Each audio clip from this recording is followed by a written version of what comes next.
Has the SBA basically given a free pass to EIDL loan borrowers who can't repay? Or will they be taking action on COVID EIDL loan borrowers and forcing them to repay? This is a major update for the 4 million plus COVID EIDL borrowers. This report right here recently came out. I'm going to get into the details. If you have a COVID EIDL loan, whether it's $100,000 or less or above $100,000, this is an important update. And this gets at future SBA funding implications as well, and what that means for you. If you're one of the 30 million plus small business owners in the US, highly recommend sticking around for this quick update. And just a quick aside, since the recording of this video, I was able to speak with the SBA and get some important clarifications. I'll share some of these new findings throughout the video, and at the end I'm going to give a quick recap there on two very important points that the SBA has stressed. I'm going to give a quick summary of this new report, some TLDR for you, then I'm going to go through the document,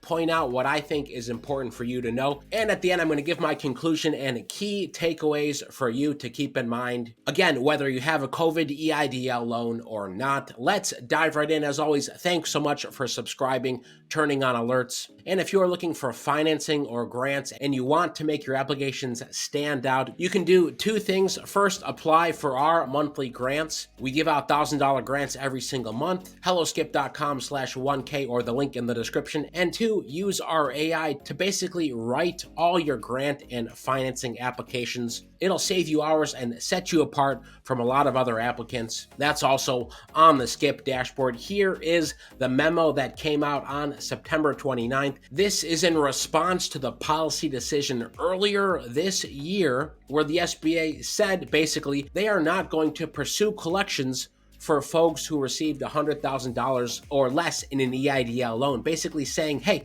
if you got $100K and you can't repay it, we're not going to push the matter. Well, I'd love to hear what you think about that policy and that signal, first as a borrower or as a U.S. taxpayer. Here is why that's going to change and impact you. SBA's decision to cease collections risks violating the Debt Collection Improvement Act of 1996, which prohibits ending collections on fraudulent, false, or misrepresented claims. SBA based this decision to end active collections on a cost-benefit analysis that they say is flawed, and SBA does not appear to have fully evaluated its consultant's recommendation to sell a portion of the COVID EIDL portfolio. Let me take a step back. We are talking about nearly $500 billion. $470 billion was dispersed through the COVID EIDL program to over 4 million entrepreneurs and small businesses across the US, and 3 million of those 4 million, so 75%, totaling $71 billion, are $100,000 or less. So we're basically talking about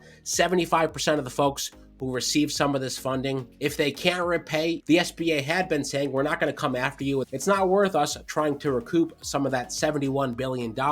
However, there are ways to collect delinquent debt. You can do wage garnishment, negotiated repayment, and use of private collection agencies. Well, here is the rationale why they said they were going to stop pursuing folks who got $100K or less. That's 3 million of you. They said the cost, which would be $250 million per year to collect, would be more than the recovery amount. SBA estimates that about half of those 3 million EIDLs of 100K or less were made to sole proprietors, so they're not shielded as a legal entity. And the SBA projected 30 to 50% of those 3 million borrowers with loans of 100K or less would become delinquent in 90 days. That's a value of $62 billion that the SBA had been saying it's not worth us pursuing. Last data point here, the SBA indicated there were about 1.3 million COVID EIDLs, either past due, delinquent, in liquidation, or charged off for a total of $33.4 billion as of May 9th of this year. Here's a look at how that looks.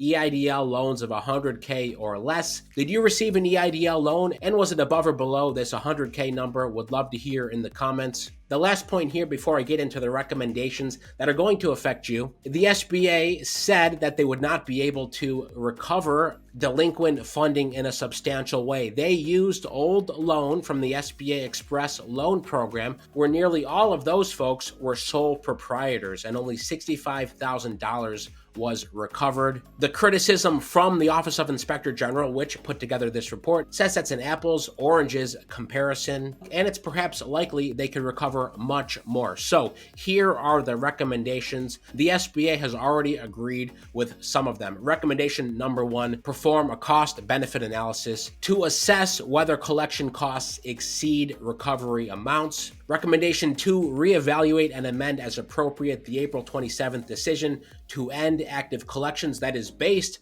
on recommendation number 1. And recommendation number 3, ensure SBA does not end active collections when a borrower received multiple COVID EIDLs that exceed $100,000. That recommendation number 3, the SBA says they agreed with. So if you had 2 EIDL loans of $75K, that means combined you'd exceed $100K, and the SBA is going to pursue collections with you if you're not making payments. Let me loop back to the first 2 recommendations here in a second. The second batch here, fraudulent, false, or misrepresented claims. We know the level of fraud in this program, in the PPP program, and in other programs is staggering. SBA risks violating the federal law prohibiting agencies from ending collections on fraudulent, false, or misrepresented claims, given that the full extent of fraudulent loans in the portfolio is unknown. I've covered this a lot of times in reports, but as of the beginning of this year, SBA had flagged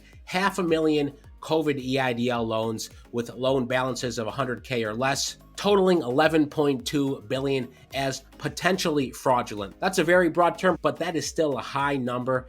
500,000 of the 3 million loans of $100,000 or less flagged as potentially fraudulent. So the fourth recommendation, which is to address this, ensure SBA does not end active collections on COVID EIDL loans that appear to be fraudulent, false, or misrepresented without 1, reviewing the loan application for fraud, and 2, attempting active collection at a minimum, regardless of the outcome of the comprehensive cost-benefit analysis. So regardless of the first recommendation, if it's been flagged as potentially fraudulent, and look, there were a lot of folks who ended up in this bucket that probably shouldn't be there, but you may have been flagged. SBA has agreed with this recommendation. They're going to look at all those loans. Here's a point of clarification from the SBA directly. There was never any question of the SBA pursuing fraudulent loans. They were always going to go after the bad actors and folks that have been flagged. The fifth recommendation is whether they should privatize some of the portfolio here. Office of Inspector General says the SBA should look again and see if selling the portfolio, including the delinquent loans of 100K or less, is in the best interest of the government. So those are the 5. The SBA, like I said, has agreed with number 3. If you've collectively gotten over 100K, SBA is going to pursue collections with you. In terms of doing a cost-benefit analysis, the SBA has said they are open to looking at it. Now, depending on if and when they do this cost-benefit analysis, that will impact recommendation number 2 and recommendation number 4. So the bottom line, if you have COVID EIDL loans of 100K or less, or you know someone who has, rewatch this video, and I'm doing a webinar to go more in depth on this later this week. You can register for that on the Skip dashboard. Of course, no one wants to default or be delinquent on loans. There are consequences if you can't repay. Even if the SBA doesn't actively pursue things, there's still consequences. And the SBA has made strides to give people options, such as the hardship accommodation, which I know personally many of you have taken advantage of. And at the same time, the SBA is also trying to promote its other programs, such as the SBA 7A loan program or SBA microloans. If you want to understand what funding options you may be eligible for based on your revenue, based on your credit score, and your time in business, you can go check out matches on the Skip website right here, or use the link in the description. And from the SBA directly, 2 points to leave you with. Number 1, there are consequences, like I've said, if you default on these loans. There's no free lunch here. This is very important. The SBA is doing everything they can within their control to make it so you can repay. And number 2, the SBA does not want to unfairly burden small businesses that are struggling to repay. Originally, when these loans started to go out, the SBA knew that certain businesses may not be able to repay, but Congress authorized distribution of this funding irrespective of ability to repay. So the SBA does not want to make it even more difficult for folks who are struggling. Most importantly, stay well, stay healthy, and I'll see you in the next video.